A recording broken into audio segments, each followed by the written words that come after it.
Enjoy it, Sarah. This is the last joke at my expense. My name's Nathan Pierce, and I need to tell you about the night my wife decided to humiliate me in front of 50 people at the fanciest restaurant in town, and how I discovered that champagne tastes like battery acid when you're swallowing it alongside public betrayal. I'm not the type who makes scenes. I don't throw drinks or flip tables. But that night, something fundamental shifted inside me, and I finally understood what 5 years of financing someone else's dreams while being treated like furniture actually meant. Let me set this up properly. I'd spent 3 solid weeks planning this graduation dinner for my wife, Sarah, who just finished law school. And look, I was genuinely proud of her. She'd worked incredibly hard, pulled all-nighters that would destroy most people, and memorized more legal jargon than seemed humanly possible. So, yeah, I wanted to celebrate her properly. I booked the Harbor Club, this absurdly expensive seafood place downtown where the bread comes with a backstory and the waiters act like serving you water is a personal favor. The kind of restaurant where valet parking alone costs what most people spend on groceries. But this was Sarah's night, and I was determined to make it perfect. I handled absolutely everything. Sent invitations, coordinated with her anxious mother about seating charts, confirmed our private dining room 3 separate times because apparently that's what you do when you're married to someone whose family treats every event like a presidential inauguration. I even spent an entire evening ironing her parents' matching navy blazers because her father Thomas showed up at our place the day before with wrinkled jackets that looked like they'd been wadded up in a duffel bag since the Reagan administration. He looked at me with those watery eyes and said, "Son, think you could help me out with these?" And like the complete fool I was, I said sure and spent 45 minutes watching YouTube tutorials on proper steaming techniques. The dinner started fine if you consider fine to mean awkwardly navigating conversations with people who'd never bothered learning what I actually did for a living. Sarah's law school friends arrived first, this collection of sharp-dressed professionals in designer suits who all had the same aggressive handshake and practiced laugh that sounded like inherited wealth.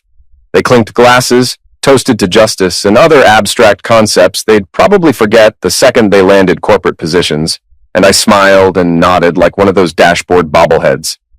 Her professors showed up too, these academic types who spent the appetizer course explaining legal theories to each other in increasingly pretentious voices as if the rest of us couldn't possibly grasp the complex nuances of constitutional law. Spoiler, we didn't particularly care. I sat there in my off-the-rack suit from Macy's, the one I'd bought on sale because despite what some people apparently thought, I wasn't made of money, and I watched my wife absolutely shine. She wore this emerald dress that probably cost more than my truck payment. Her dark hair pulled into one of those supposedly effortless updos that actually takes forever to create, and she was holding court like royalty. People kept congratulating her, telling her how brilliant she was, how far she'd go, destined for greatness. I sat there thinking, yeah, she really is incredible. Look at what she accomplished.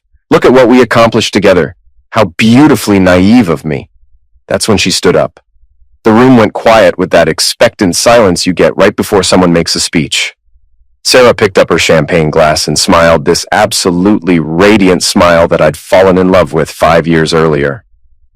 Everyone leaned in, eager to hear what brilliant Sarah Richardson had to say. I thought maybe she was going to thank me, acknowledge the sacrifices we'd both made, talk about how we were a team. "I want to take a moment," she said, her voice carrying that confident projection they'd taught her, "to acknowledge my husband, Nathan." She gestured toward me with her glass, and I felt this weird mix of hope and dread. "Everyone, this is the man who's been by my side through all of this. The man who supported me emotionally through every late night, every breakdown, every existential crisis about whether I'd chosen the right path." She paused for effect, and I swear I saw the punchline coming a full second before she delivered it. Emotionally, but not intellectually, because, let's be honest. Here she laughed, this light, crystalline laugh that invited everyone to join in. No degree, no plan, just living off my income and fixing things around the house. But hey, every successful woman needs a good handyman, right? The table absolutely erupted, volcanic levels of laughter. Her best friend from law school, this woman named Claire, who'd never said more than 3 words to me in 5 years, literally spit her wine back into her glass. One of the professors, this distinguished-looking guy with a silver beard, actually started clapping like he'd just witnessed the world's greatest comedy routine. Thomas was chuckling and shaking his head like I was some lovable sitcom character. And Patricia, my mother-in-law, had this satisfied smirk on her face like she'd been waiting years for someone to finally say what they'd all been thinking. Even our waiter, some kid who couldn't have been more than 22, cracked a smile before catching himself. I sat there with my champagne glass halfway to my lips, my face frozen in what I desperately hoped looked like a good-natured smile, rather than the mask of complete devastation it actually was, and I felt something inside me fundamentally shift. Not break exactly, more like realign with reality. Suddenly, with absolute clarity, I understood that I'd been financing my own humiliation for 5 solid years. Every tuition payment, every sacrificed weekend, every time I'd worked double shifts so she could focus on studying. It had all been building toward this moment where I got to be the punchline at my own expense, at a party I'd paid for, celebrating achievements I'd funded. When the laughter finally died down to scattered chuckles, I stood up. Every eye in that room turned to me, probably expecting me to laugh it off, play along, be the good sport who could take a joke.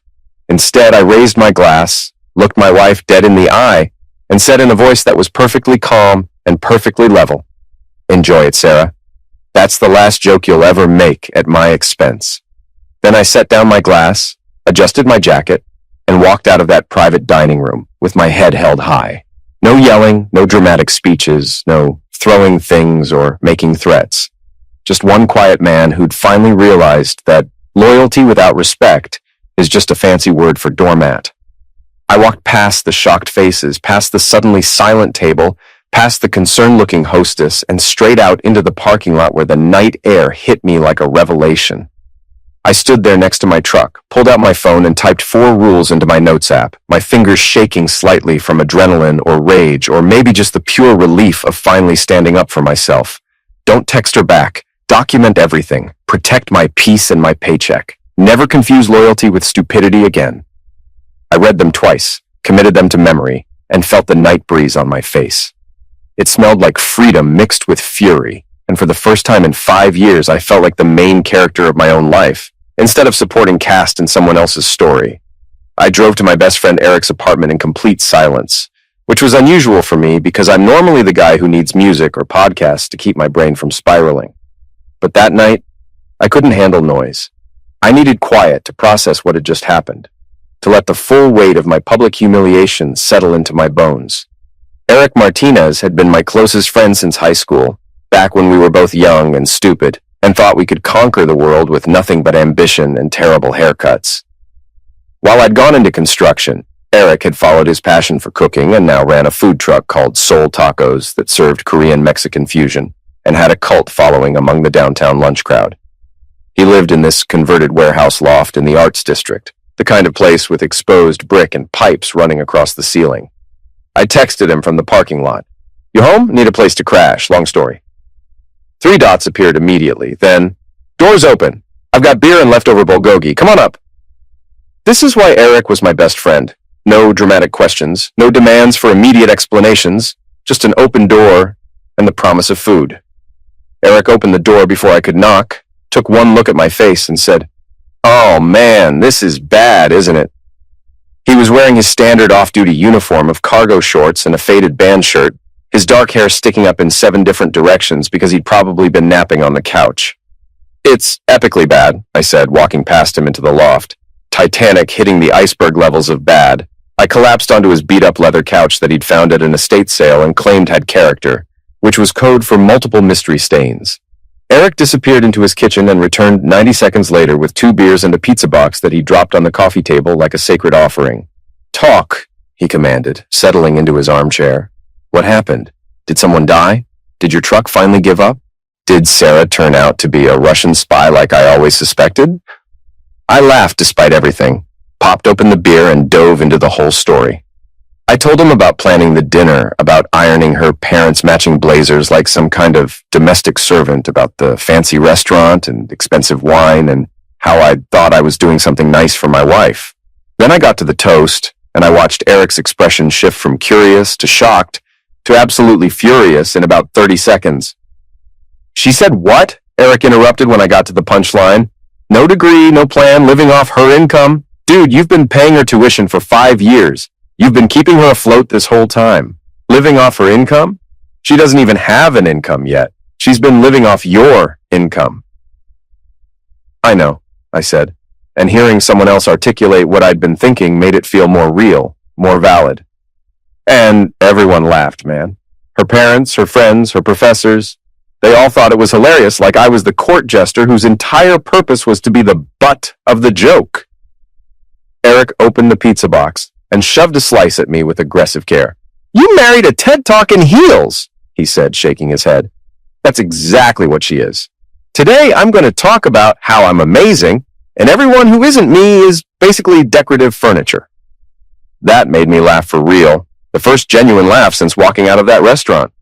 And she probably has a PowerPoint, Eric added, with graphs showing her superiority and pie charts breaking down why her husband is basically a glorified appliance. So, what did you say? He asked. Please tell me you said something. I told her to enjoy it because that was the last joke she'd ever make at my expense. Then I walked out, didn't yell, didn't make a scene, just left. Eric whistled low. Stone cold. That's impressive, man. Most guys would have either exploded or just sat there and taken it. You did the dignified middle finger. He grabbed another slice. So what now? You going back tonight, tomorrow? Are we in divorce territory or just really bad fight territory? I don't know yet, I admitted, pulling out my phone. But I'm going to do what I should have done a long time ago. Document everything. Let me back up and explain how I got here, because every disaster needs context. I met Sarah 5 years ago at the campus ID help desk where I was moonlighting to pick up extra cash. My actual job, my real career, was running a small construction management company that I'd started right out of high school when everyone else was applying to colleges. While my former classmates were debating philosophy and getting drunk at frat parties, I was learning to read blueprints, manage subcontractors, and turn a profit on residential renovation projects. It was blue-collar work, but honest work that paid real money and taught me practical skills.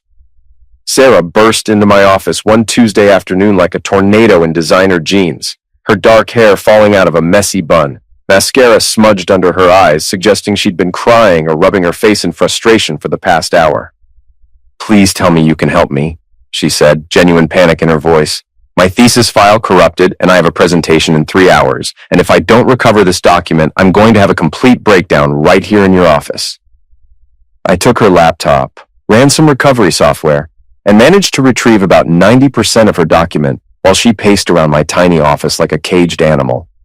You're literally saving my life right now, she kept saying, which I found both charming and slightly concerning. When I finally handed the laptop back with her thesis intact, she looked at me like I'd just pulled her puppy out of a burning building. I owe you, she said.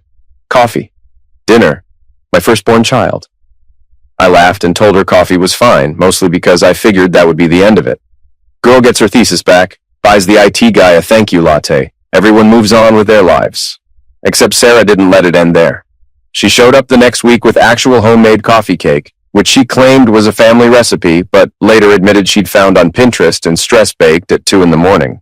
The week after that, she started dropping by to chat between classes, asking about my construction projects with what seemed like genuine interest.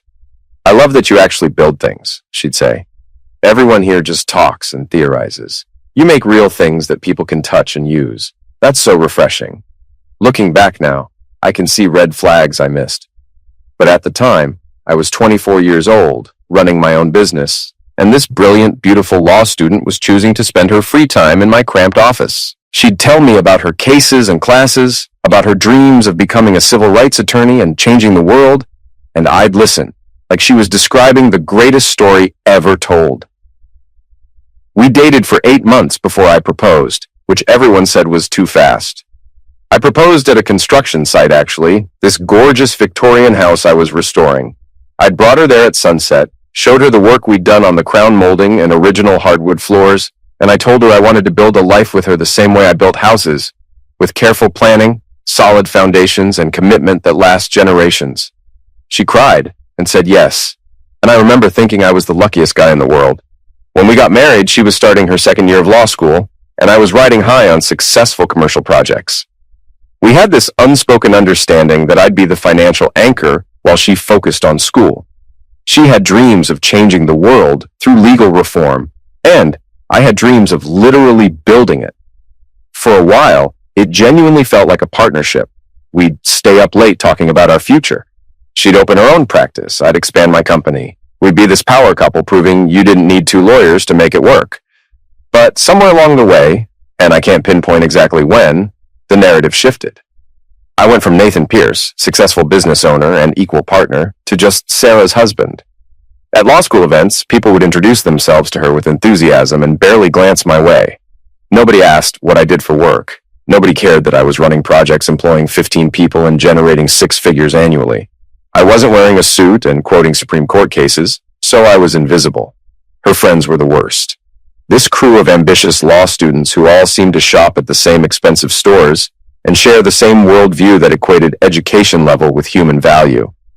They'd come over to our apartment, the apartment I was paying for, and sprawl across our furniture, drinking wine I'd bought, complaining about their caseloads while completely ignoring my existence unless they needed something. Nathan, can you grab more ice? Nathan, do you have a charger? I became the guy who fetched things and stayed quiet. Back at Eric's apartment, I started compiling what essentially amounted to a financial autopsy of my marriage. I opened my laptop and started going through 5 years of bank statements, printing everything out, watching the pattern emerge. Every month, like clockwork, deposits from Pierce Construction Management followed immediately by withdrawals for Sarah's tuition, books, rent, everything. It was like watching a financial vampire drain my accounts in real time. The tuition payments were the most painful to catalog. Fall 2020, $8,800 to State University School of Law, paid via check from Nathan Pierce. Spring 2021, another $8,800. Summer session, $4,500 for some accelerated constitutional law course she'd insisted was essential for her career.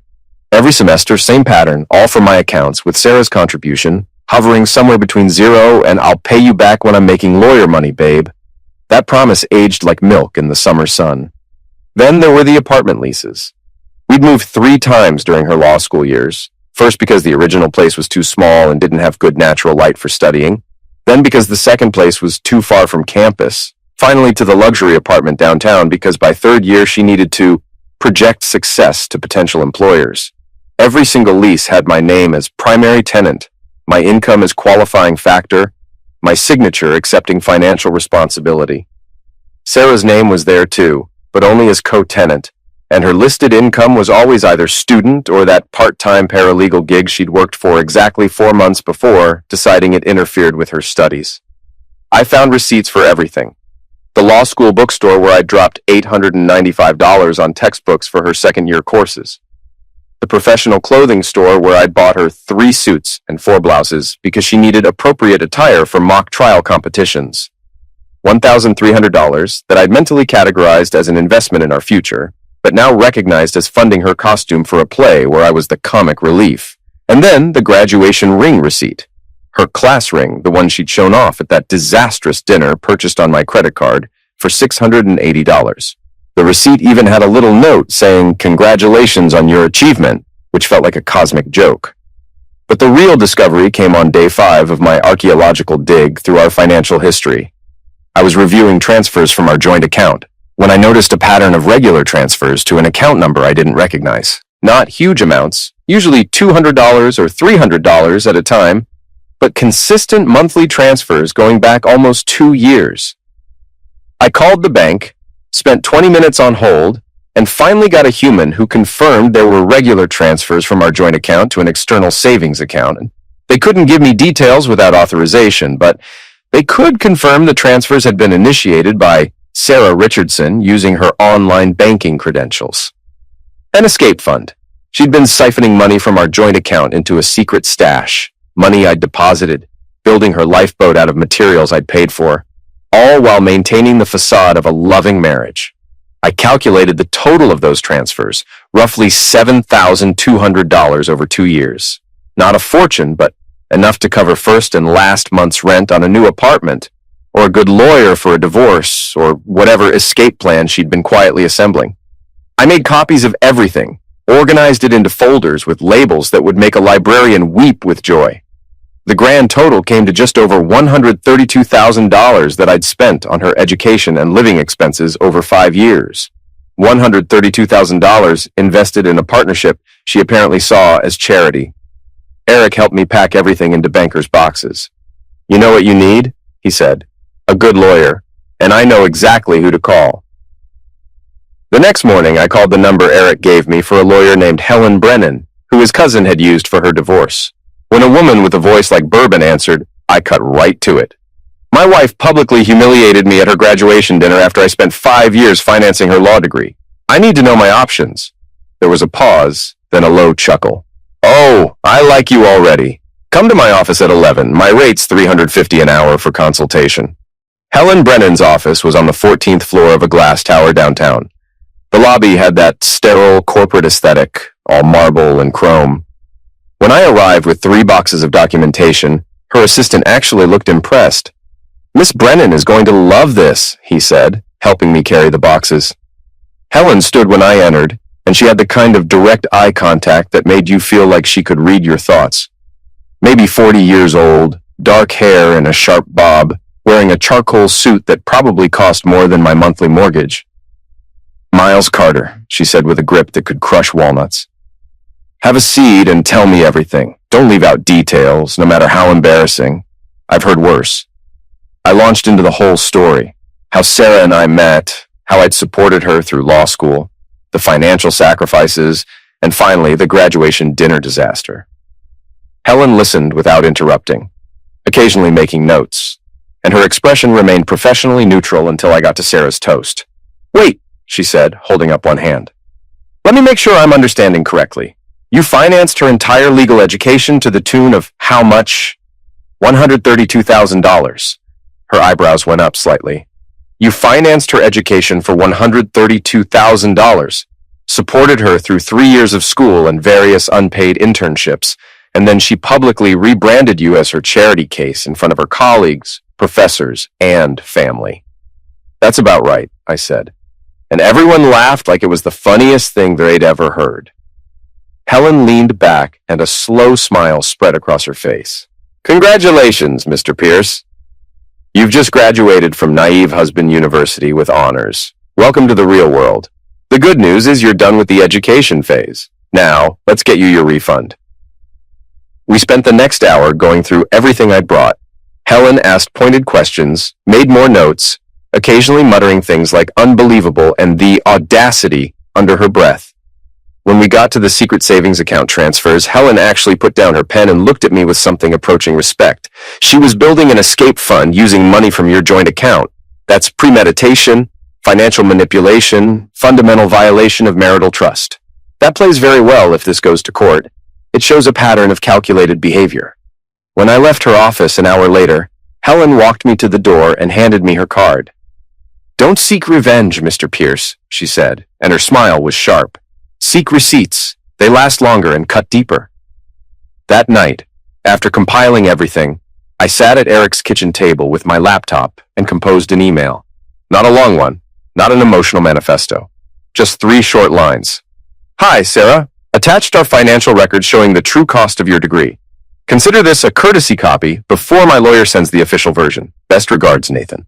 I attached a PDF summary of the financial evidence and hit send before I could second-guess myself. Then I poured myself a drink, raised the glass to Eric watching from the kitchen, and said, "To receipts. May they be permanent and devastating." My phone stayed silent for exactly 28 minutes. Then it started ringing. Sarah's name lit up the screen. Eric walked over, looked at it, and said, "Answer it. Put it on speaker. I want to hear this." I hit the green button. "Nathan." Her voice came through like a tornado made of panic and indignation. "You can't be serious. You're overreacting. That email, what are you thinking? Do you have any idea how unprofessional this is?" I let the silence stretch before responding in the calmest voice I could muster. "Overreacting? You publicly turned me into a punchline. You stood up in front of your colleagues and roasted me like I was the evening's entertainment. So no, documenting the actual financial reality of our relationship doesn't qualify as overreacting. It qualifies as fact-checking." "But everyone laughed," she protested, genuine confusion in her voice. "It was just a joke, Nathan. You're being so sensitive. Can't you take a joke?" "Exactly. I said, and Eric had to shove his fist in his mouth to keep from laughing. Everyone laughed. That's the problem. Everyone thought it was hilarious that you described me as a deadbeat with no degree living off your non-existent income that I've been funding for 5 years. The joke was so good that I decided to fact-check the punchline with actual bank statements. She started saying something about twisting her words and taking everything out of context, but I was done. Listen, I'm not doing this right now. You'll be hearing from my lawyer. Have a good night, counselor. I hung up before she could respond. Eric immediately burst out laughing, slapping the coffee table. Dude, that was cold. Have a good night, counselor. You just dismissed her like she was a telemarketer. Beautiful. The next morning I was eating the breakfast burrito Eric had made me when my phone rang. Unknown number with a local area code. Mr. Pierce, this is Robert Kane. I'm a senior partner at Kane, Morrison & Associates, the firm where your wife has accepted a position as a junior associate. He paused. I'm calling because this situation with your wife's comments at her graduation dinner has reached our office, and we'd like to discuss how we might resolve this matter discreetly. I nearly choked on my burrito.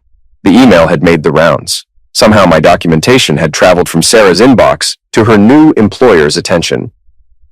Mr. Kane, I appreciate the call, but I simply sent my wife some financial documentation relating to our marriage. If that's caused problems at her workplace, that sounds like a conversation you should be having with her. There was a pause. Mr. Pierce, we're aware of the incident. Several of our attorneys were in attendance and word has spread throughout the firm. Combined with the financial documentation you've provided, there are concerns about professionalism and judgment we'd like to address before Miss Richardson's official start date. Would you be willing to meet with me and our HR director? We're prepared to make this worth your time. Worth my time. Code for, we'll pay you to make this go away. I told him I'd need to consult with my attorney and would get back to him. Then I immediately called Helen, who answered on the second ring. Sarah's new employer just called me, I said. Senior partner named Robert Kane. Apparently my email made the rounds and now they want a meeting to discuss the matter discreetly. He used the phrase, worth your time, which I'm interpreting as code for please accept money to shut up about this. The keyboard clicking stopped. Robert Kane called you directly? Oh, this is delicious. They're worried about reputational damage. When does he want to meet? We scheduled the meeting for 2 days later, which gave Helen time to prepare what she called the good folder, a comprehensive breakdown of my financial contributions, complete with summaries, graphs, and legal precedent. We're walking in calm and professional, Helen instructed. You wear your best suit, let me do most of the talking, and you do not apologize for anything. Understood? The morning of the meeting, I put on my best charcoal suit and met Helen in the lobby of Kane, Morrison & Associates. The firm's office was everything you'd expect. Expensive furniture, intimidating art, enough dark wood to have personally offended an entire forest. Robert Kane met us in a conference room with windows overlooking the entire city. He was exactly what I'd pictured. Mid-60s, silver hair, expensive suit, crushing handshake. Mr. Pierce, Miss Brennan, thank you for coming, he said, gesturing to chairs. Can we offer you coffee or water? Helen set her portfolio on the table with a soft thud that somehow sounded threatening. Let's just get to business, shall we? She opened the portfolio and pulled out a document, sliding it across the table. I watched Kane's expression shift from confident to concerned as he read the first page. The conference room fell into the kind of silence that usually precedes either a declaration of war or a really expensive settlement. Next to Kane sat Margaret Chen, the firm's HR director, a woman in her 50s with sharp eyes and a no-nonsense demeanor. Kane set the document down carefully. Miss Brennan, these demands are extensive. You're asking for full financial reimbursement, a formal letter of acknowledgement, restrictions on Miss Richardson's public statements, and, he flipped to the second page, mandatory, firm-wide professionalism training using this incident as a case study. Helen leaned back casually. Mr. Kane, let me paint you a picture of what happens if we don't reach an agreement today. My client's story, complete with 5 years of financial documentation, showing how he funded his wife's entire legal education while she treated him like hired help, gets filed with family court. Those filings are public record. The press loves a good David versus Goliath story, especially when Goliath is a lawyer who publicly humiliated the man who paid for her degree. Can you imagine the headlines? I watched Kane's jaw tighten. Margaret leaned forward. Mr. Pierce, we understand you're hurt and angry. What happened was inappropriate, but surely you can see how public litigation would damage everyone involved. Helen put a hand on my arm. Miss Chen, my client isn't concerned about looking good. He's concerned about being treated fairly after 5 years of exploitation. The only person worried about reputation should be your incoming associate. She pulled out another document, the comprehensive summary with all the numbers. This is a breakdown of Mr. Pierce's financial contributions over 5 years. The total comes to $132,000, not including opportunity costs. There's also the matter of secret savings account transfers Miss Richardson made from their joint account. Kane picked up the document, expression growing more troubled. Margaret's eyebrows rose at the savings account section. We have multiple witnesses who can confirm exactly what Miss Richardson said, Helen continued. Several are attorneys from your firm. The statements are not only false but defamatory, made before legal professionals. Let's take 15 minutes, Kane said stiffly. Miss Chen and I need to discuss this privately. When they left, I turned to Helen. How do you think it's going? They're going to settle, Helen said confidently. Kane knows fighting publicly would be a nightmare. They're probably figuring out how to spin this internally right now. When Kane and Margaret returned 20 minutes later, Kane's entire demeanor had shifted to resigned. We're prepared to offer a settlement. Full reimbursement of documented expenses. Approximately $132,000 pending verification. We'll draft a formal letter acknowledging Mr. Pierce's financial contributions, and we'll include a confidentiality clause preventing Miss Richardson from making any public statements about Mr. Pierce. And the professionalism training? Helen prompted. Kane actually winced. Yes, mandatory training for all associates with a case study based on this incident, emphasizing professional boundaries and avoiding defamatory public statements. Helen smiled. Excellent. I'll have everything drafted this afternoon. As we rode the elevator down, Helen said, Congratulations, Mr. Pierce. You just got an expensive divorce settlement without actually divorcing. Though honestly, after this, I'd recommend filing anyway. Good, I said. Let her hate me from a distance, with a legally binding agreement. We stepped into sunshine, and I felt lighter than I had in weeks.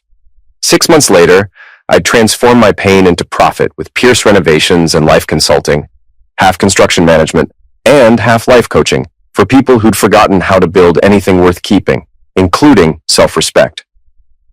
My first consulting clients were 3 lawyers from Sarah's firm who'd heard my story and wanted advice on protecting their assets. The irony was delicious with every invoice I sent. My new apartment was small but completely mine, filled with furniture I'd picked out myself and peace I'd earned. Eric started calling me the documentation king, which was better than the guy who got roasted at dinner. Sarah tried emailing once with a subject line that read, Maybe we can talk. And I responded with exactly 7 words. My hourly rate's $200. Legal advice extra. She never responded, which told me everything I needed to know about how much our talk was actually worth to her. 1 year later, I stood on a stage at a business seminar for men rebuilding after difficult relationships. The topic was how to stop being your partner's side project. My wife once introduced me as a man with no degree and no plan, I said, watching 300 faces lean forward. Turns out my plan was just waiting for the right exit. The laughter came, the good kind, with me instead of at me. Men lined up afterward to shake my hand and share their own stories. One guy told me his wife had sent him my video and they'd both learned something important. That felt better than any settlement check. Later, in my workshop, surrounded by tools and hard-won peace, I poured myself a drink and raised the glass to nobody in particular. Enjoy it, I said quietly, remembering that night at the Harbor Club. That really was the last joke anyone made at my expense. Because I'd walked away from being someone's punchline and built something better. A life where respect wasn't negotiable and dignity wasn't optional. Some conversations aren't worth having, especially with people who only value you when it's convenient. And sometimes the best revenge isn't revenge at all. It's receipts, documentation, and the quiet satisfaction of proving that your worth was never up for debate in the first place.